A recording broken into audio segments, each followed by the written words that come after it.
Stand जहां पर रोजाना बसों और सवारियों की भीड़ रहती थी, पर लॉकडाउन की वजह से बसों का आना जाना बंद हो गया, इसलिए लोगों की भीड़ भी खत्म हो गई। बस स्टैंड पर छोटे छोटे खोखे, दुकान वाले और भीख मांगने वालों ने बस स्टैंड को ही रुकने की जगह बना ली थी। सब बहुत परेशान थे। ऐसी ही परेशानी एक औरत को हो रही थी जो फटे हाल कपड़ों में 2 दिन से भूखी थी। उसका छोटा बच्चा लगातार भूख से रो रहा था। वो एक किनारे पर बैठी आते जाते लोगों से खाने के लिए पैसों की भीख मांग रही थी। कोई कुछ खाने को दे दो, मेरा बच्चा भूखा है, कोई तो दया करो। तभी एक महिला उसकी झोली में 2 रुपए डाल जाती है। औरत सोचती है, ये कैसे लोग हैं आजकल के जो किसी की मदद करने से पीछे हटते हैं। 2 रुपए में आजकल क्या आता है। भीख मांगने वाली इस औरत का नाम मधु है। मधु एक बहुत ही बड़े खानदान की बेटी है। माता पिता के चले जाने के बाद भैया भाभी ने मधु को कभी भी उनकी कमी महसूस नहीं होने दी। जमीन जायदाद, खुला पैसा, नौकर चाकर, शानो शौकत, सारी सुख सुविधाएं मधु के लिए मौजूद रहती थी। मधु जिस चीज पर हाथ रख दे उसके भैया उसे दिलाकर ही मानते थे। रजत नाम का एक लड़का मधु को चाहता था, इसलिए मधु के आगे पीछे घूमकर बड़ी बड़ी बातें करके वो मधु को प्यार के जाल में फंसाने लगा। मधु, मैं तुम्हारे बिना नहीं जी सकता। अगर तुमने मुझसे शादी करने के लिए मना किया तो मैं अपनी जान दे दूंगा। हाँ, मैं तुम्हें रानी बनाकर रखूंगा। एक बार हाँ कह दो। मैं तुमसे बहुत प्यार करता हूँ। एक दिन मधु जब रजत के साथ मोटरसाइकिल पर जा रही होती है, लाल बत्ती पर रजत अपनी मोटरसाइकिल रोकता है। तभी बराबर में मधु के भाई सौरभ की गाड़ी आकर रुकती है। सौरभ मधु को रजत के साथ देख लेता है। शाम को मधु जब घर आती है, मधु, कहाँ से आ रही हो? कॉलेज तो 4 बजे ही खत्म हो जाता है। अभी शाम के 7 बज रहे हैं। इतनी देर कहाँ थी? वो भैया, मैं अपनी एक सहेली के घर गई थी। अच्छा, तो अब तुम झूठ भी बोलना सीख गई हो। अरे, आप भी शुरू हो गए। चली गई होगी सहेली के घर। मधु, चलो खाना खा लो। उस वक्त सौरभ चुप हो जाता है। अगले दिन वो किसी काम से बाहर जाता है। वो देखता है, अरे, ये तो वही लड़का है जो कल मधु के साथ था। ये किससे लड़ाई कर रहा है? अरे दे दूंगा ना यार, भाग नहीं रहा हूँ यार। तेरी मोटरसाइकिल और तेरे पैसे दे दूंगा यार मैं। हाँ यार। अरे यार, एक बहुत मोटी आसामी हाथ लगी है। बस कुछ दिनों में माला माल हो जाऊंगा। ऐसा क्या हाथ मार लिया तूने, हैं?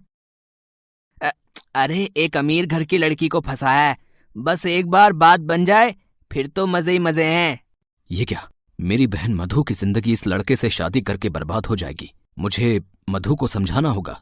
सौरभ मधु को समझाता है, पर वो सौरभ की एक बात नहीं मानती।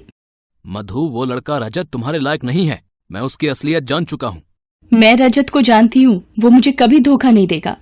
मधु जानती थी कि सौरभ इस शादी के लिए कभी हाँ नहीं करेगा। वो उस लड़के रजत के झांसे में आ जाती है और एक रात जब सब सो रहे थे, वो चुपचाप अपने गहने, कपड़े, पैसे लेकर रजत के साथ भाग जाती है और दूसरे शहर पहुंचकर वो दोनों शादी कर लेते हैं। शादी के बाद मधु को रजत की सच्चाई पता चलती है कि उसने पैसों के लिए मधु को फंसाया था। मधु के पास 2 बच्चे छोड़कर और मधु की जिंदगी खराब कर रजत उसे अकेला छोड़कर भाग जाता है। अब मैं क्या करूं? भगवान, इन छोटे छोटे बच्चों को लेकर मैं कहाँ जाऊं?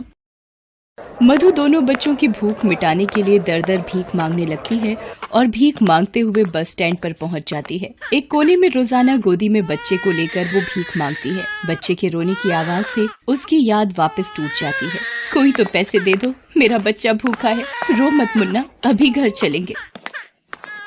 एक व्यक्ति मधु को बस स्टैंड पर भीख मांगते देख लेता है। अरे, ये मैं क्या देख रहा हूँ? ये तो मधु बिटिया है, अपने सौरभ की बहन। पर ये इस हालत में? हे भगवान, मुझे सौरभ को ये बात बतानी होगी। वो व्यक्ति सौरभ को फोन पर सारी बात बताता है। ये सुनकर सौरभ के होश उड़ जाते हैं। वो उसी समय बस पकड़कर वहाँ पहुँचता है। वो मधु के हाथ में 100 रुपए देकर आगे जाकर छुप कर खड़ा हो जाता है और रोने लगता है। मधु मेरी बहन, ये किस हाल में है? ये दिन देखने से पहले मैं मर क्यों नहीं गया? अरे 100 रुपए, आज तो तुम्हारे लिए दूध और मोनू के लिए खूब सारा खाना खरीदूंगी। मधु 100 रुपए देखकर खुश हो जाती है। जब वो खाना लेकर घर जाने लगती है, सौरभ भी मधु के पीछे पीछे जाने लगता है। मधु घास फूस से बने एक कच्चे घर के अंदर जाती है। अरे माँ, खाना लाई हो? मुझे बहुत जोरों की भूख लगी है। मोनू खाना खाने बैठ जाता है। मधु ये देखकर रोने लगती है। मेरे बच्चों, मेरी एक गलती की वजह से आज तुम्हें भी मेरे साथ ये गरीबी का जीवन जीना पड़ रहा है। ना मैं उस वक्त रजत की बातों में आती, ना मेरे ऐसे दिन होते। भैया, मुझे आज आपकी बहुत याद आ रही है। भैया, मुझे माफ कर दो, मुझसे अब और नहीं सहा जा रहा। मेरी हिम्मत जवाब दे रही है। मेरे प्यारे भैया, मरने से पहले एक बार आपकी कलाई में राखी बांध देती। मधु एक रुमाल में बंधी कुछ राखियां निकालकर हाथ में लेती है।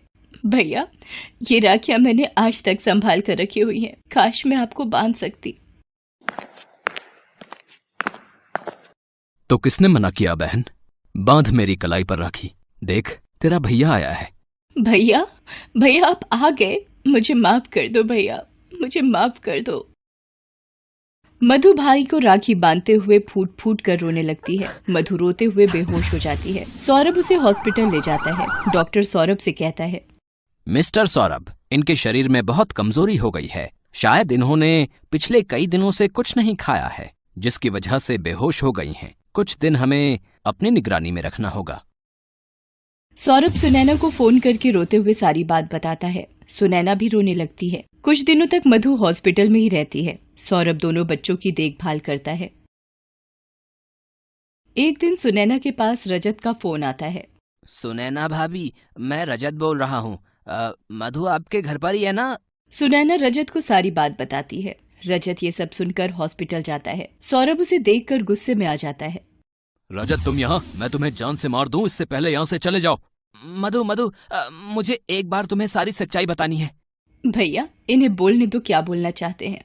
मधु, तुम्हें छोड़कर जब मैं रुपए और जेवर लेकर अपने दोस्त रवि के पास पहुंचा, उसने मुझे धोखा दे दिया। मुझे गुंडों से बुरी तरह पिटवाकर सारे जेवर और पैसे लेकर मुझे सड़क पर फेंक दिया और भाग गया। मुझे सिर में बहुत चोटें आईं। कुछ लोगों ने मेरी जान बचाई और मैं कई दिनों तक बेहोश रहा। फिर जब वापस घर गया तो देखा तुम वहां नहीं थी। मैं अपने किए पर बहुत शर्मिंदा था। तुम्हें बहुत ढूंढा। आज सुनैना भाभी को फोन किया तो ये सब पता चला। मुझे माफ कर दो मधु, मेरी गलती बहुत बड़ी है। फिर भी मैं चाहता हूँ मुझे एक मौका दे दो सुधरने का। मधु रजत की बातें सुनकर रोने लगती है। बहन की खुशी की खातिर सौरभ भी रजत को माफ कर देता है। मधु को छुट्टी मिल जाती है। वो सौरभ, रजत और बच्चों के साथ सौरभ के घर आ जाती है। सुनैना भी मधु की हालत में सुधार देख खुश हो जाती है। धीरे धीरे सब ठीक हो जाता है। रजत भी अब काम पर जाने लगा था। मधु और बच्चों को खुश देखकर सौरभ के दिल को तसल्ली मिल जाती है।